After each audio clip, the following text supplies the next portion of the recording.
What a treat for everyone today. We have a very special guest. But first, I'm feeling good, looking good, loving life. I hope you can say the same today. Our guest, he's an amazing high flyer.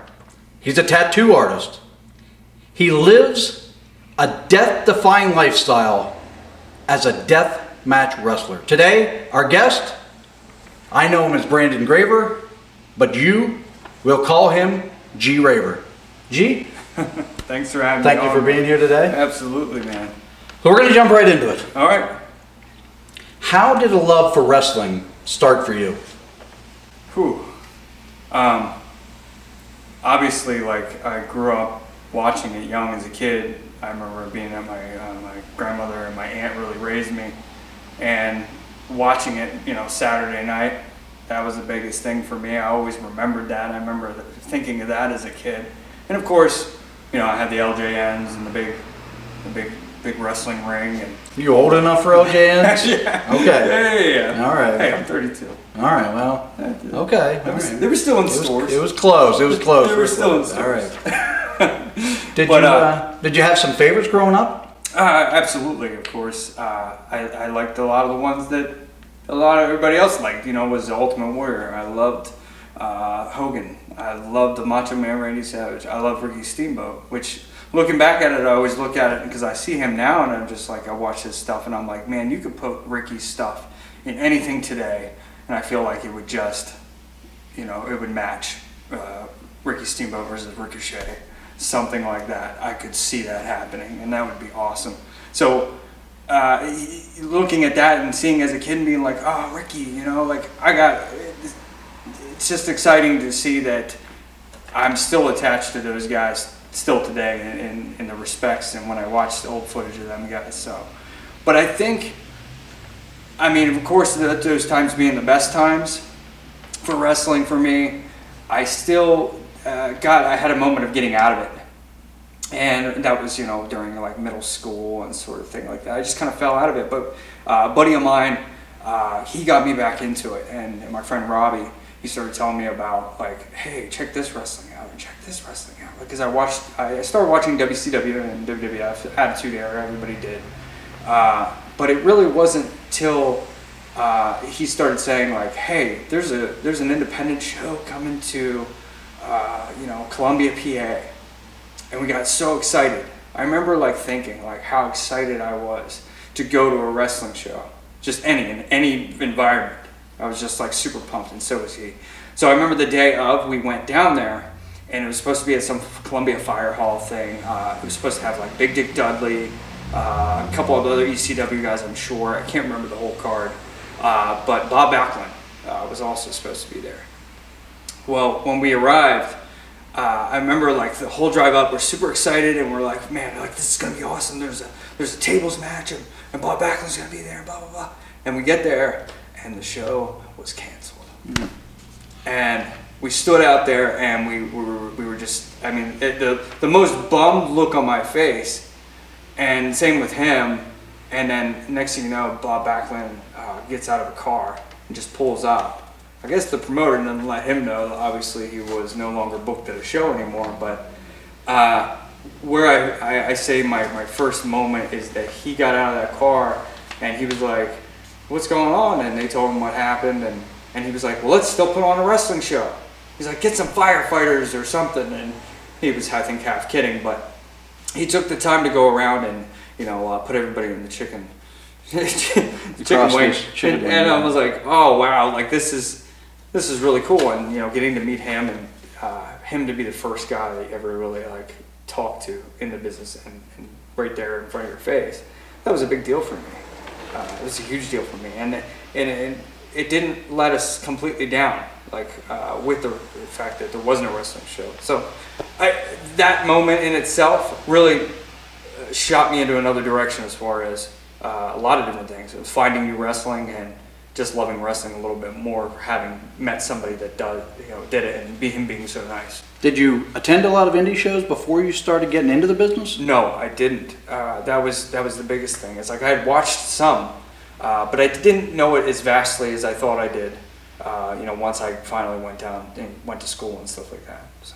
So how do you get from being a guy that, mostly is a WWF guy, a little bit of WCW, how do you go from that, a guy who watches it, to now you're in it?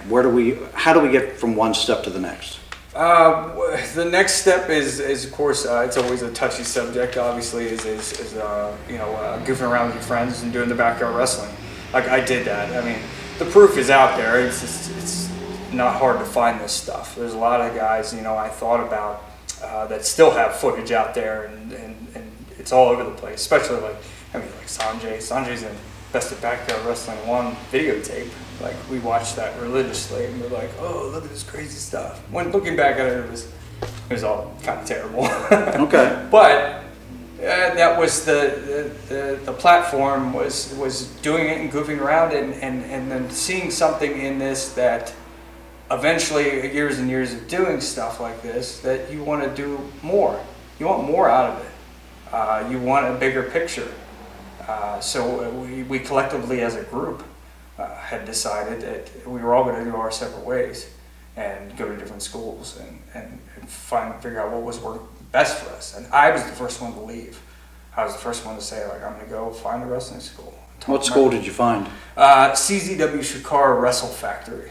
Okay. I found that, and that's in Philadelphia. It was at the old New Alhambra Arena. And I figured out all the information to that. But I mean, one of the things that, and I say this to guys now too, when they ask me like, what should I do? How do I get in business, or where should I go? Like, go to a reputable school. Go to somebody that's at least done something. And that's where I kind of kept that in my head. But I just knew of the school, and this is what comes back to not knowing about too many independent guys. Like I didn't even know too much about the trainers, like at the time, not realizing that I was in good hands, at least for the most part. When you first got there, were they aware that you had backyard wrestled before? Yes. And I mean, how was the treatment of you as a result of that? The treatment was not as bad as I thought it was going to be. I thought that, as soon as they kind of knew that, I think they kind of assumed too. I think they just jumped to assuming and know when somebody hasn't done it, or at least has dabbled in doing it. Mm-hmm. But then what it becomes about at that point, I think to them, is that they're breaking bad habits. We didn't know stuff like left side of the body, and we didn't know not to slap my knee every time I kicked, and stupid shit like that. So those were some of the early obstacles that you faced. Any others that were like at the beginning of training? One of I can say that the biggest thing that for me was that I was intimidated.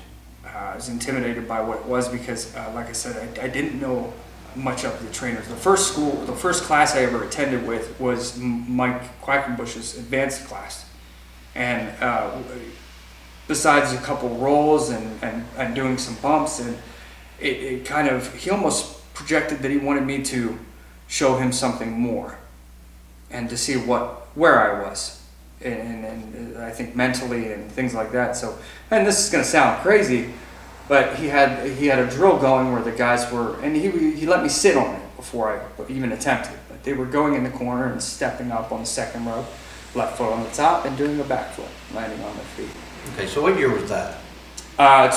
Late 2005. Okay, so that's 13 years ago now. Yes. Let's say I had this magic power. Sure. And I could send you today back to then. Mm-hmm. What would you tell yourself to do differently? What would you tell yourself to do the same? Differently, I say I may have just stuck with Shikara and not advanced and jumped over to CZW. Not that it was a bad thing.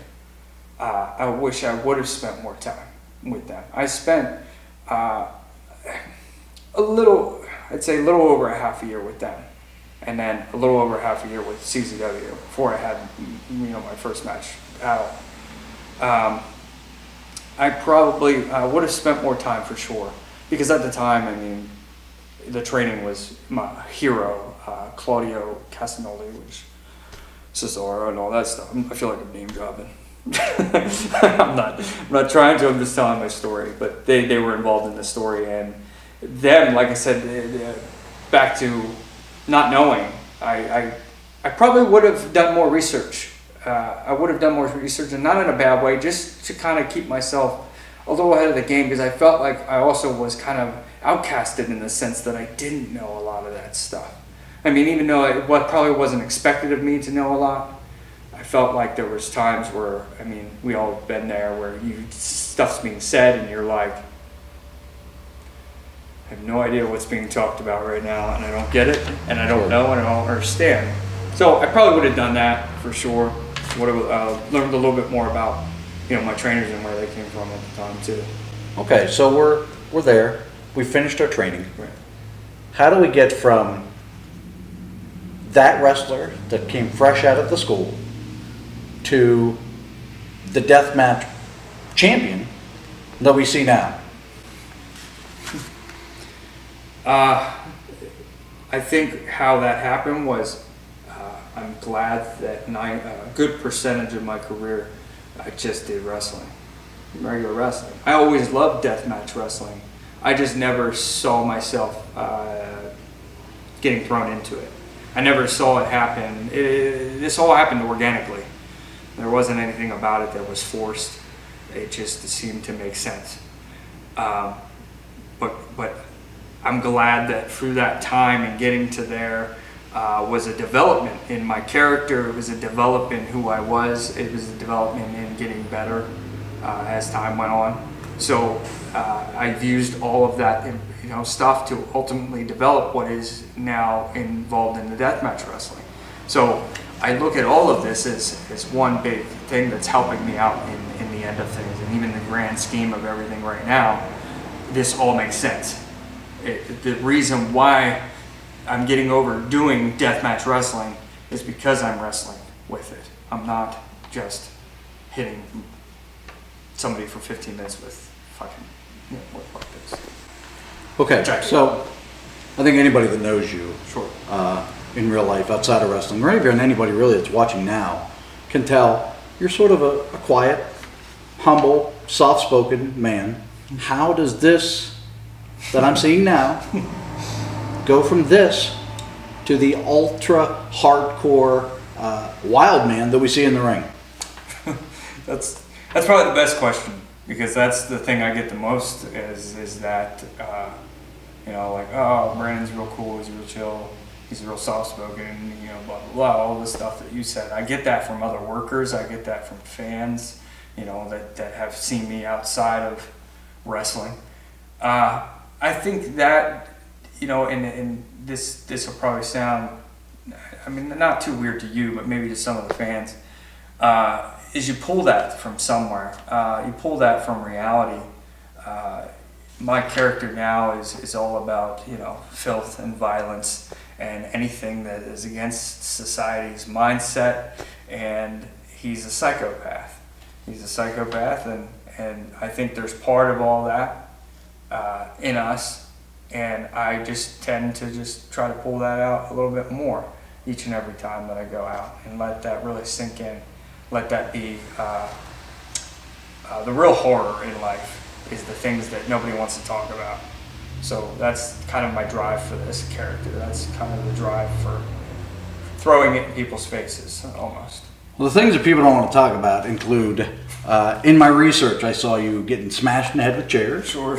I saw cinder blocks, light tubes, barbed wire, glass panes. Am I leaving anything out? There's my tattoo needles. Everybody's seen that. Jammed those in. I'm sure there's... Okay, so all that. Right. Is there anything that you're afraid of? As to say, has there ever been somebody come up to you and say, hey, I got this idea, let's do this? Has that ever been something you're like, well, that's too much for even me?